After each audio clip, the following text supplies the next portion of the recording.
오늘 저녁에 나오신 분들은 우리 교회의 기둥과 같은 일꾼들인 줄로 믿습니다. 새벽부터 나오신 분들이 대부분인데 7번 예배 드리는 가운데 7번째까지 나오신 여러분들은 참으로 하나님께서 영광을 받으시는 분들일 줄 믿습니다. 여러분들에게 너무 감사하는 마음을 드리지 아니할 수가 없습니다. 저도 몇 번째 설교하는 줄 압니까?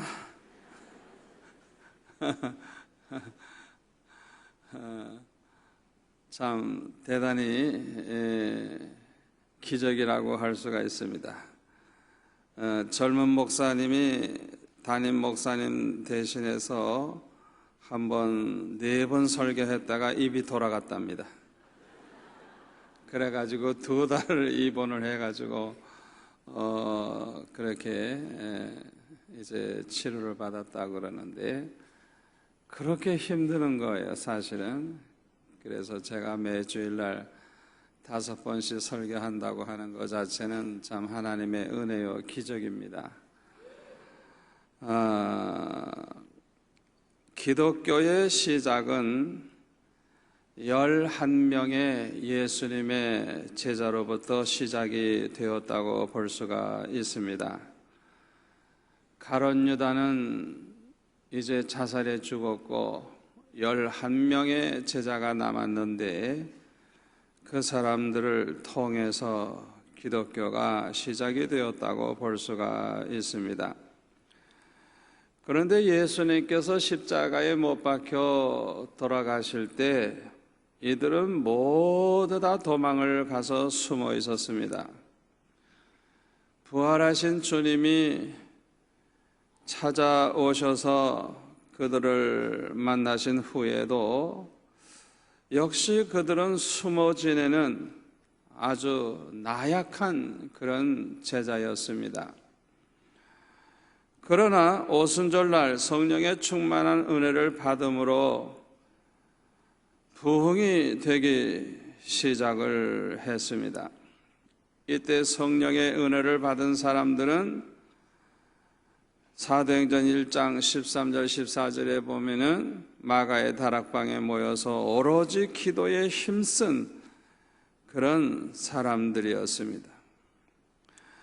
사도행전 4장 31절에 보면은 그 초대 교회의 부흥의 비결을 알 수가 있어요. 화면에 안 나오네요. 사도행전 4장 31절. 우리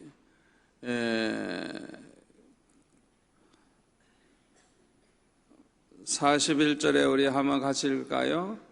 믿는 무리가 31절, 32절이네요. 31절에 보면은 빌기를 다하며 모인 곳이 진동하더니 무리가 다 성령에 충만하여 담대히 하나님의 말씀을 전파하니라 그랬습니다. 이 초대교회의 부흥의 비결이 여기에서 나타나 있습니다. 어떻게 그 초대교회가 두려움에 사로잡혀서 숨어있던 그런 나약한 제자들이었는데 어떻게 이 작게 시작된 교회가 급성장하게 될 수가 있었느냐? 첫째로는 기도입니다. 빌기를 다하며 기도에 전혀 힘쓴 사람들이 성령의 충만함을 받았죠.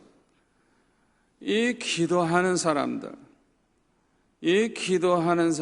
때문에 부흥의 역사가 일어난 것입니다.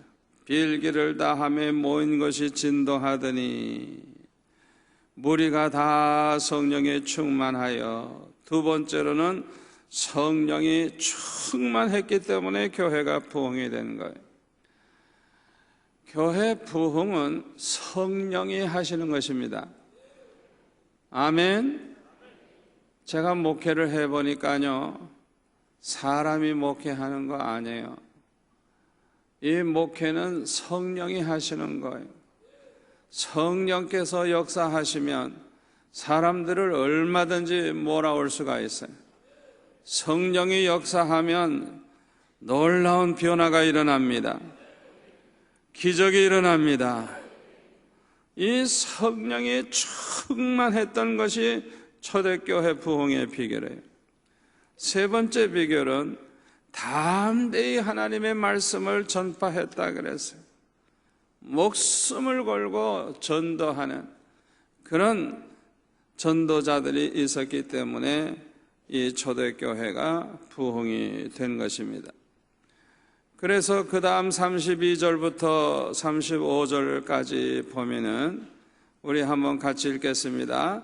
믿는 무리가 한 마음과 한 뜻이 되어 모든 물건을 서로 통용하고 자기 재물을 조금이라도 자기 것이라 하는 이가 하나도 없더라.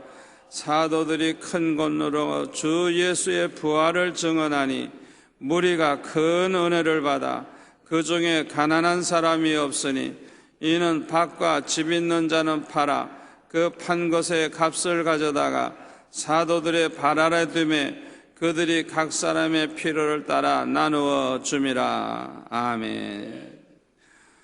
이것은 성령의 열매가 이렇게 나타난 것을 볼 수가 있는데 이것이 부흥의 비결 중에 하나예요.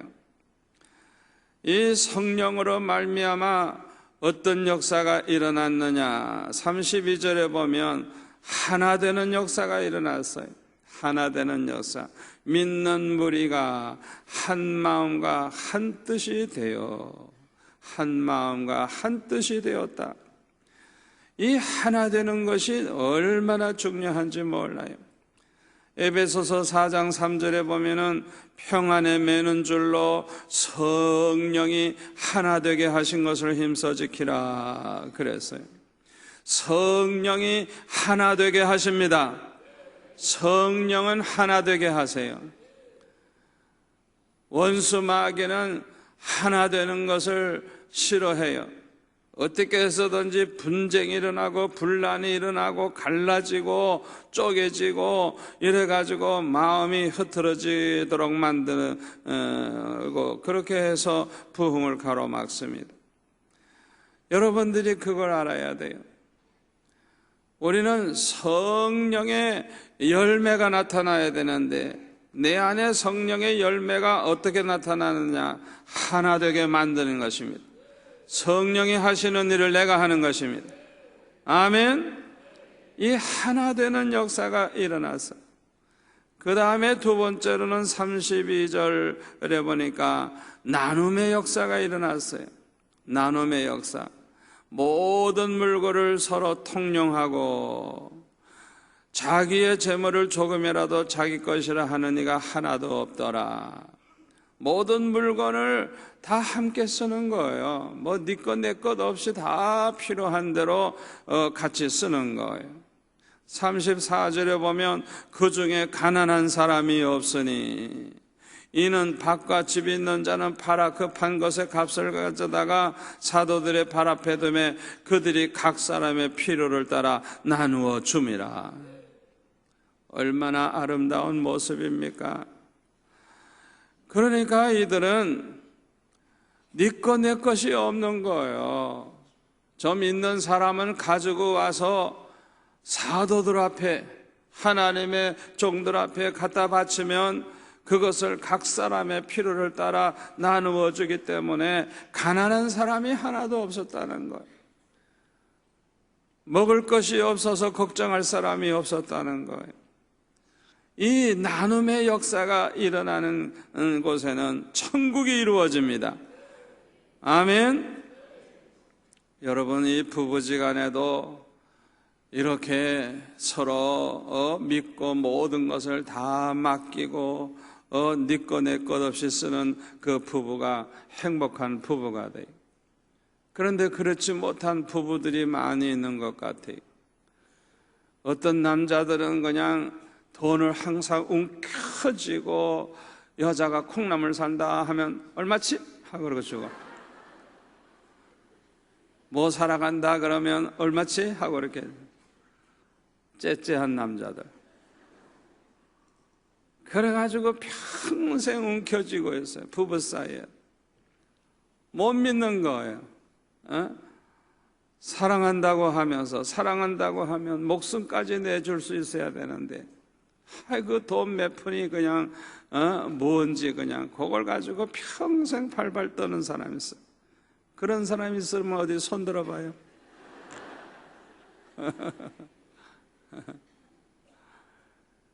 그런데 이거는 부부 사이도 아닙니다. 교회에서 일어난 일입니다. 네 거 내 것이 없는 거예요. 다 같이 쓰는 거예요. 그리고 있는 사람은 가지고 와서 그걸 내놓으면 없는 사람 다 나누어서 같이 쓰기 때문에 가난한 사람이 하나도 없었다는 것.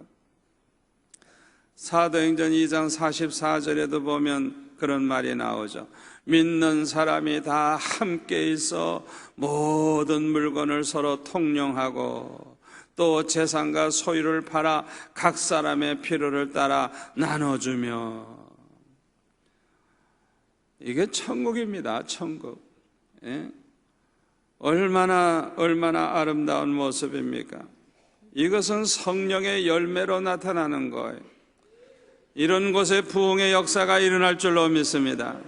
여러분 한번 상상해 보세요. 우리 교회가 이런 모습으로 살아간다고 해보세요. 아마 구름대와 같이 몰려올 거예요. 구름대와 같이.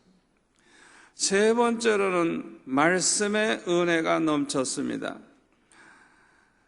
사도행전 4장 33절에 보니까 사도들이 큰 권능으로 주 예수의 부활을 증언하니 무리가 큰 은혜를 받아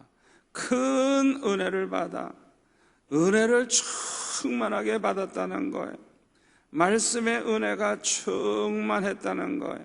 이것도 성령의 역사로 이루어지는 거예요. 교회가 부흥이 되려고 하면 말씀의 은혜를 받아야 될 줄로 믿습니다. 말씀의 은혜가 돼야 되는 거예요. 그 다음에 네 번째로는 헌신하는 사람들이 많이 있었습니다.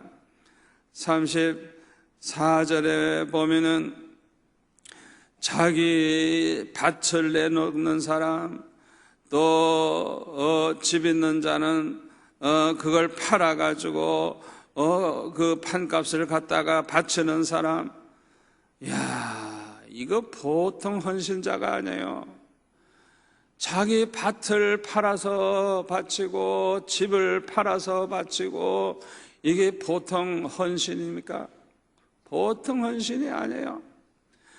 주님을 위해서라고 하면 생명이라도 바칠 각오가 없이는 이렇게 헌신할 수가 없는 것입니다.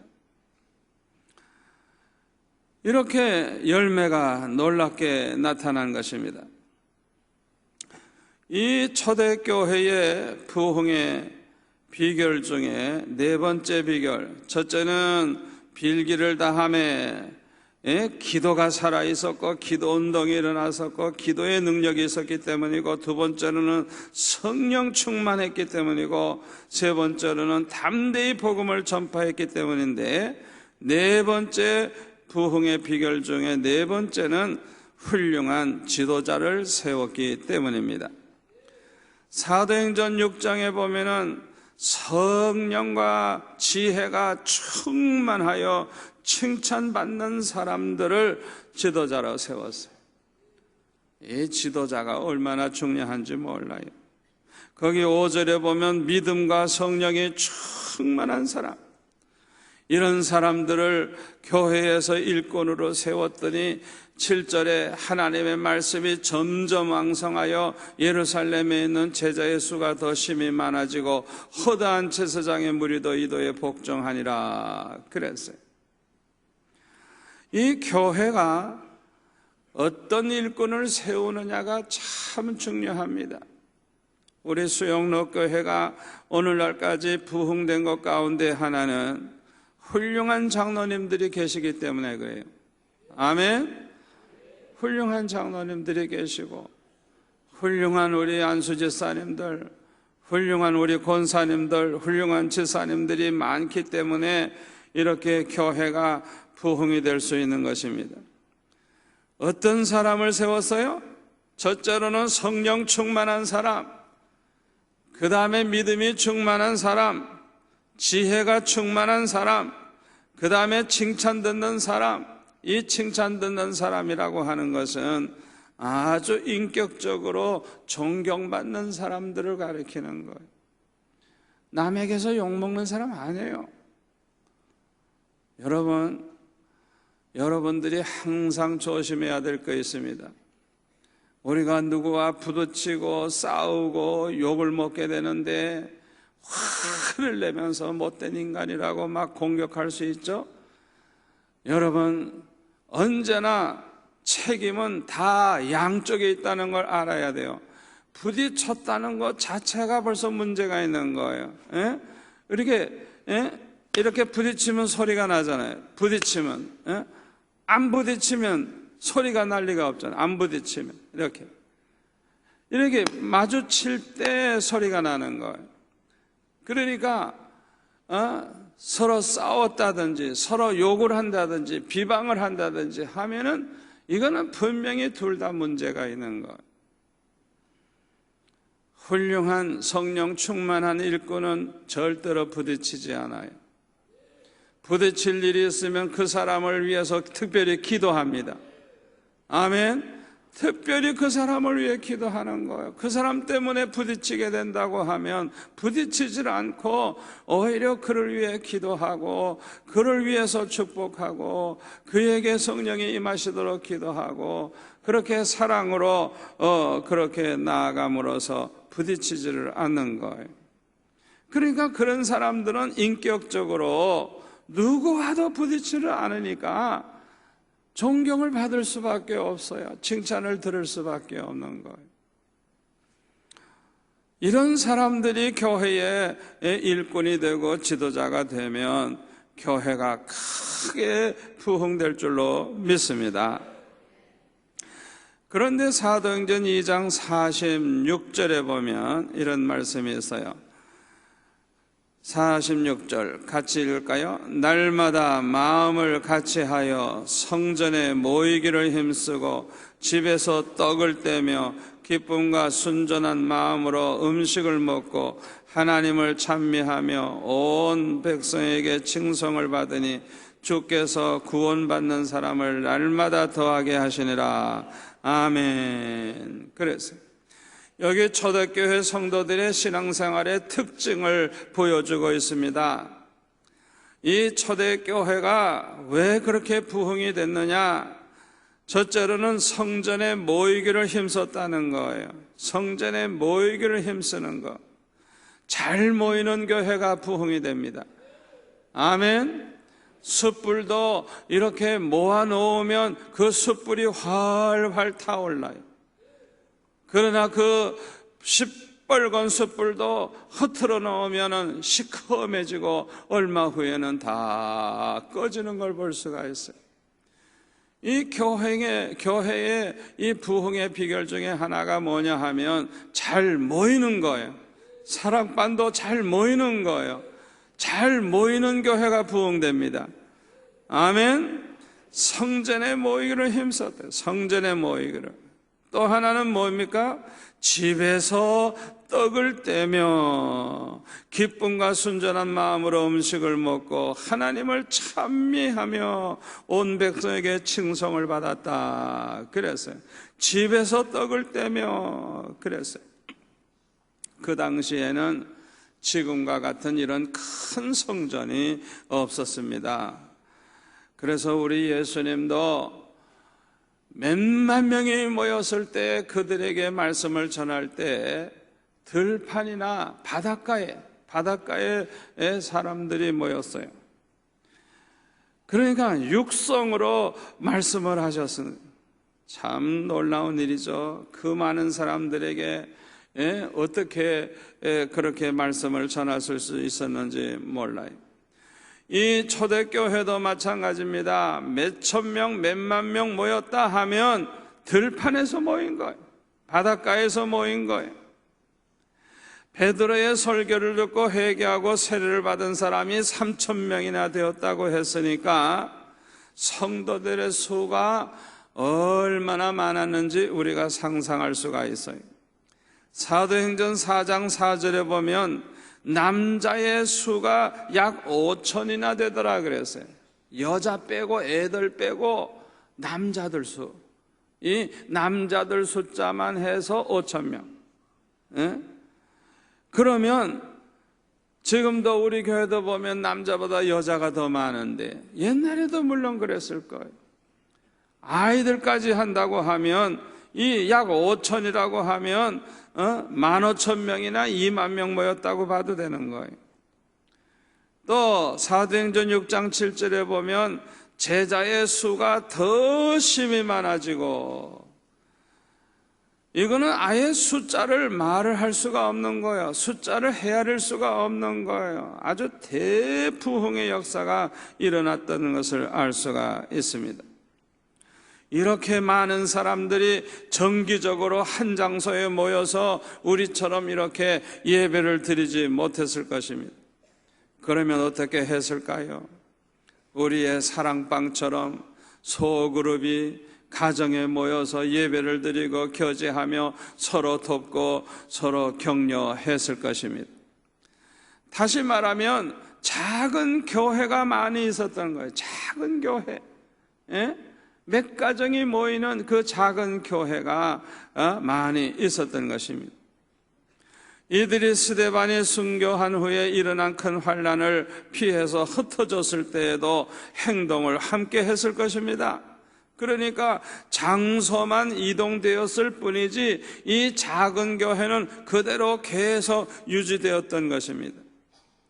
그런데 이들은 어디를 가든지 전도를 했기 때문에 안디옥에서는 대부흥의 역사가 일어나서 큰 교회가 되기도 했어요. 이 소그룹의 성도들이 이동을 하면서도 그냥 이동을 한 게 아니라 열심히 전도를 하면서 그렇게 갔기 때문에 안디옥과 같이 전도를 받아가지고 예수 믿는 사람이 많아지는 곳에서는 아예 큰 교회가 돼버리는 거예요. 얼마나 놀라운 일이에요. 하나님은 이런 방식으로 복음이 땅끝까지 전파될 수 있게 하신 것입니다. 저는 이 말씀을 통해서 우리 교회의 목표를 이렇게 세웠습니다. 첫째로는 말씀과 기도로 은혜가 충만한 사랑방이 되는 것입니다. 아멘. 말씀과 기도로 은혜 충만한 사랑방, 이게 첫째 목표예요. 두 번째 목표는 사랑과 믿음으로 한 가족이 되는 사랑방이 되는 것입니다. 이 초대교회처럼 서로 사랑하고 서로 나누고 그렇게 참 함으로 한 가족이 되는, 사랑과 믿음으로 한 가족이 되는, 친형제보다도 더 가까운 그런 한 가족이 되는 그런 사랑방, 그런 행복한 사랑방이 될 수 있기를 바랍니다. 세 번째 목표는 어떤 환난과 시험이 와도 흔들림이 없는 사랑방이 되는 것. 환난과 핍박이 일어났을 때, 전 세계로 흩어져 나아갈 때, 그때도 이들이 하나가 되어서 그 작은 교회가 함께 옮겨간 것입니다. 어디를 가든지 그들은 같이 모여서 예배드리고 같이 모여서 기도하고 같이 모여서 그 어려운 환난과 시험을 견디어 이겼던 것입니다. 우리가 이 세상 살다가 보면 환난이 올 수도 있고 시험이 올 수도 있어요. 흔들림이 없는, 어떤 환난이 와도 어떤 시험이 와도 흔들림이 없는 그런 사랑방들이 되시기를 축원합니다. 네 번째 목표는 언제나 열심히 전도하는 사랑방이 되는 거예요. 이 초대 예루살렘 교회처럼 어디를 가나 전도하고 목숨을 걸고 전도하는 것처럼 열심히 전도하는 사랑방이 돼서 분가가 자꾸만 이루어지기를 축원합니다. 그래서 1만 사랑방을 만들어서 부산을 복음화하고 더 나아가서는 우리 민족을 복음화하고 땅끝까지 복음을 전하는 교회가 되는 것이 우리 교회의 꿈이요 비전입니다. 우리의 이 꿈과 비전을 이루려고 하면 사랑방 운동에 성공을 해야 합니다. 이 사랑방 모임이 참으로 중요한 것은 대교회가 가질 수 있는 약점을 보완해 주기 때문인 것입니다.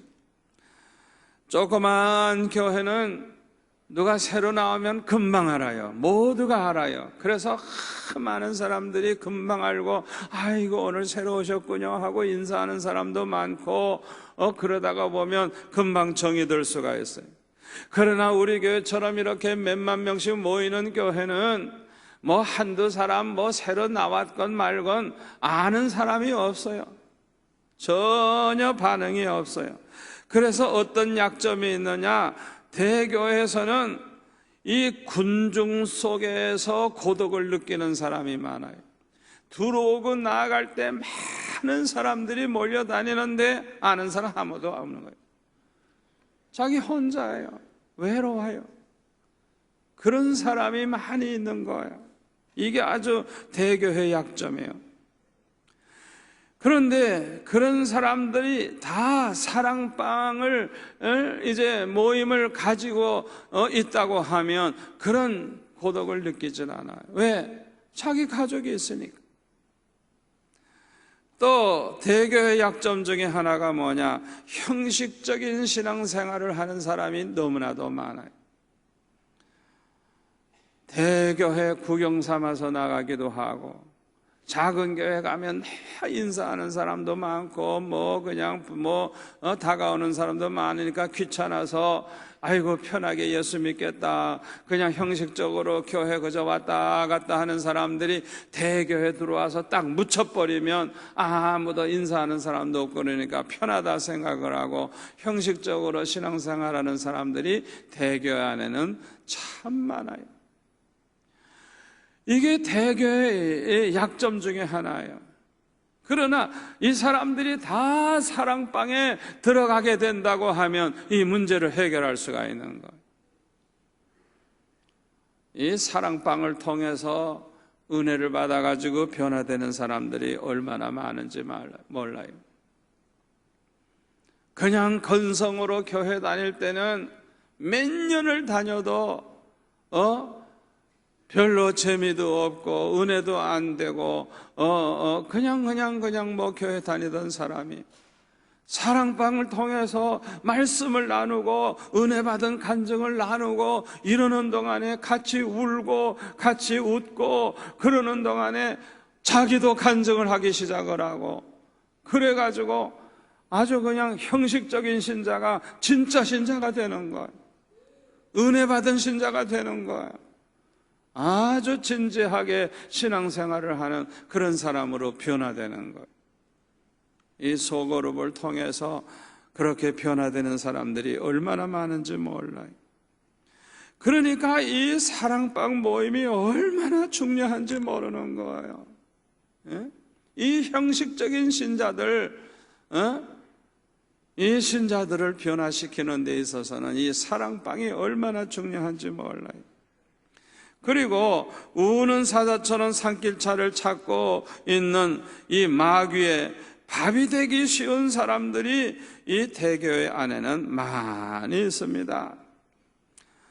여러분, 물놀이 갔을 때 누가 제일 위험할까요? 수영을 조금 할 줄 안다고 해서 수영을 하다가 혼자서 외딴 곳까지 간 아이는 그건 물에 빠져 죽을 징조입니다. 대개 물에 빠져 죽는 아이들이 그렇게 죽어요. 아이들 속에서 그냥 바글바글 놀던 아이는 혹시 물에 빠져도 금방 건지기 때문에 괜찮은데 요거 수영권에 한다고 이렇게 혼자 멀리 가가지고 저기 혼자 된 거예요. 혼자 된 거. 요때가 위험한 거예요. 혼자 됐을 때 아무도 모르는 거예요. 그때 사고가 나는 거예요.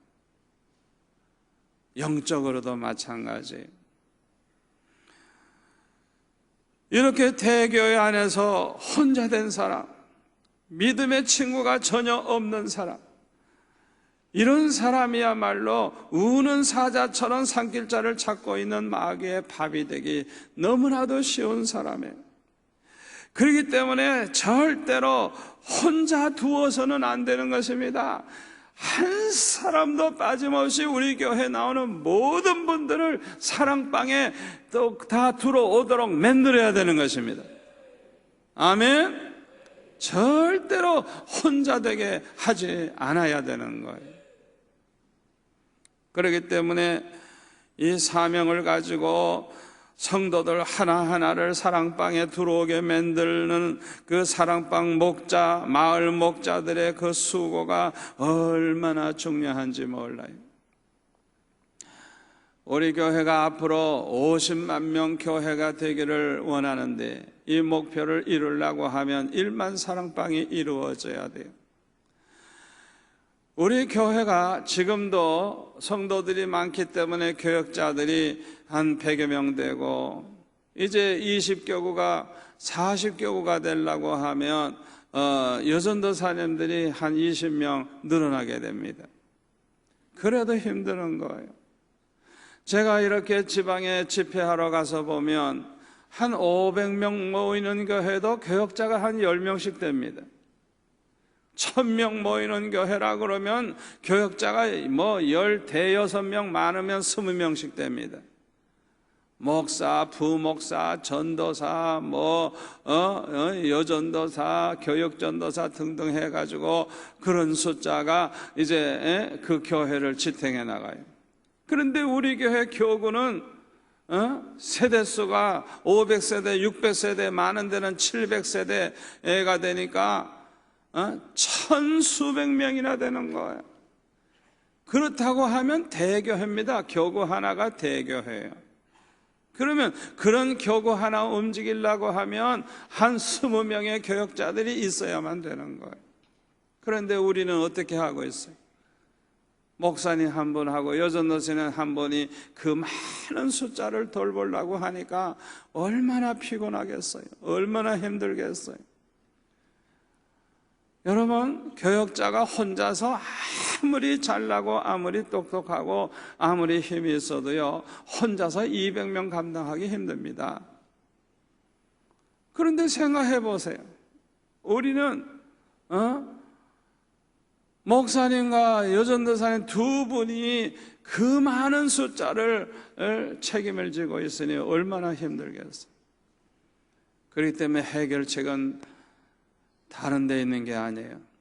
사랑방 목자와 마을 목자들이 얼마나 열심히 성도들을 신방하고 돌보고 그들을 잘 사랑방에 나오게 만들고 항상 보살펴 주는 것, 이것이 얼마나 중요한지 몰라.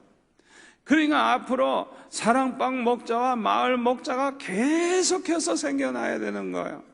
그래서 계속 분가가 되면 1만 사랑방이 되고 1만 사랑방이 되면 교역자 숫자가 그렇게 많지 않아도 이 사랑방 목자와 마을 목자를 통해서 50만 명도 감당할 수 있는 것입니다. 아멘. 마치 초대 예루살렘 교회의 이 소그룹, 이 가정에서 모이는 요 몇몇 사람들을 이끌어가는 이 목자와 같이, 작은 교회 목사님과 같은 역할. 그냥 교회라고 생각을 해야 돼요. 하나님이 나에게 이 사랑방이라고 하는 작은 교회를 나에게 맡기셨다 생각을 하고, 어떻게 하면 모두 다 은혜 받게 할고, 어떻게 하면 우리가 사랑으로 하나가 될고, 어떻게 하면 부흥이 돼서 분가가 돼서 둘, 셋으로 마치 교회가 막 그냥 개척이 돼가지고 교회가 둘, 셋, 넷으로 막 늘어나는 것처럼 이 사랑방이 늘어나게 할고, 언제나 이 생각을 하면서 충성을 해야 하는 것입니다. 이 사랑방 목자와 마을 목자 얼마나 수고가 많은지 이분들에게 진심으로 감사드리지 아니할 수가 없어요.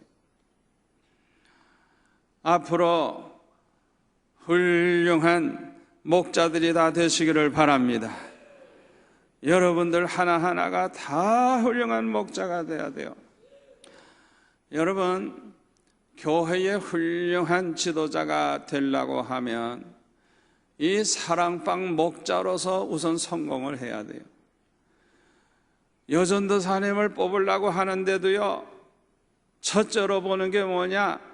이분이 이 사랑방 목자나 마을 목자를 하면서 어떻게 일을 잘했느냐, 얼마나 능력이 있느냐, 얼마나 리더십이 있느냐, 얼마나 인격적으로 훌륭하고 얼마나 사람들에게 존경을 받느냐, 그거부터 보는 거예요.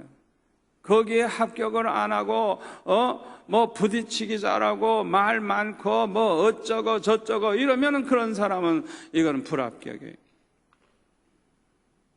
앞으로 장로님을 세우는 그 조건 체크리스트 가운데 하나가 이 사랑방 목자로서 얼마나 성공을 하는 분인가, 그것을 보는 것이 그 조건 중에 하나예요. 여러분들에게 장로님들 그 체크리스트 나눠 드렸어요? 그런 사람을 우리가 장로로 뽑으니까 그 집에다 붙여놓으세요. 집에다 붙여놓으라고. 남편이 그 조건에 다 맞는 사람이 되도록 그걸 붙여놓고 사세요. 중요해요. 제가 우리 장로님들 행하시는 걸 가만히 보니까, 이야, 참 중노동인 중에 중노동이다.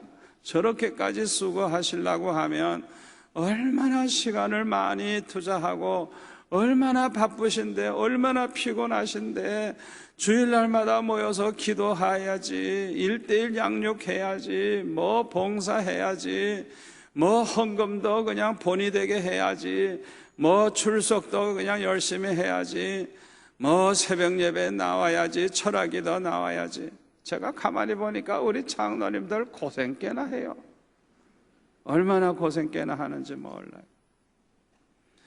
여러분, 우리 교회는 그저 명예직으로, 그저 명예로 그렇게 뭐 장로 되려고 하는 사람들은 우리 교회에서는 장로가 될 수 없어요. 아예 조건을 여러분 보시면 스스로 자기가 한번 기록을 해보세요. 합격이 되겠는지. 그 조건 중에 하나, 10번째인가 그렇죠? 조건 중에 하나가 뭐예요? 사랑방 목자로서 1년에 얼마나 분가를 시키느냐, 얼마나 부흥을 시키느냐. 아니, 조그만 사랑방 하나 제대로 못하는 사람이 교회 장로가 돼가지고 무슨 제대로 장로 노릇을 할 것 같아요? 몇 사람을 놓고도 제대로 말도 못하고 제대로 본을 보여주지 못하는 사람이 어떻게 몇만 명 모이는 교회 장로가 되겠어요? 생각해 보세요. 예? 이름만 걸고 뭐 장로 행세해야 할 거예요? 안 되는 거예요. 그러니까 사랑방 목자로서 성공을 해야만 우리 교회 지도자가 될 수가 있는 거예요. 앞으로는 남자들도 사랑방 목자, 마을 목자를 세우려고 그래요. 남자들도 마을 목자가 있어서 여러 사랑방을 돌보고 그래서 그 지역을 잘 섬기고 신방도 하고 각 사랑방이 부흥되게 돌보고, 이런 리더십이 있는 사람이 장로님이 돼야 되는 거예요. 이런 좋은 지도자들이 세워져야 교회가 부흥될 줄로 믿습니다. 아주 중요한 거예요. 그런데 사랑방도 제대로 모이지도 않고 나가지도 않고 사랑방 할 줄도 모르고 리더십이 전혀 없어. 리더십이. 그런 사람이 무슨 훌륭한 지도자가 될 수가 있겠어? 여러분들이 그 리스트를 다 보시고 거기에 맞는 사람이 있으면 추천을 해 주세요. 그 조건에 다 맞는 분들을 추천을 하면 그분들 중에서 이제 장로님으로 세우는 그런 순서를 가지려고 합니다. 우리 교회 장로님들은 훌륭한 장로님들을 더 세우자고 자꾸 말씀을 해요. 저도 여러 가지로 기도하면서 좋은 장로님들을 세우고 싶어 하는데 그 조건에 다 맞는 사람이 누군가 찾고 있어요. 여러분들도 찾으세요. 그래서 추천을 하세요. 그래서 아주 우리 교회에서 장로님이 된다고 하면 세계 어디에다가 내놓아도 부끄러움이 없는 자랑스러운 그런 장로님들만이 세워지기를 축원합니다. 한번 기도하겠습니다. 아버지 하나님 감사합니다. 우리 교회의 꿈과 비전이 이루어지기를 소원합니다. 아버지 사랑방마다 부흥이 됨으로 말미암아 대교회로서의 약점을 다 보완하고 든든한 교회로, 건강한 교회로 우뚝 서게 하여 주옵소서. 그래서 앞으로 50만 명이 모여도 감당할 수 있는 교회가 되게 하여 주옵소서. 오늘 새벽부터 이 저녁 시간까지 주님 사랑하는 마음으로 이렇게 하나님 앞에 충성하며 믿음으로 사는 우리 성도들 복을 받을 줄로 믿습니다. 아버지 가정과 생업에 복을 주시고 건강에 복을 주시고 하나님의 축복이 언제나 넘치게 하여 주옵소서. 예수님의 이름으로 기도하옵나이다. 아멘.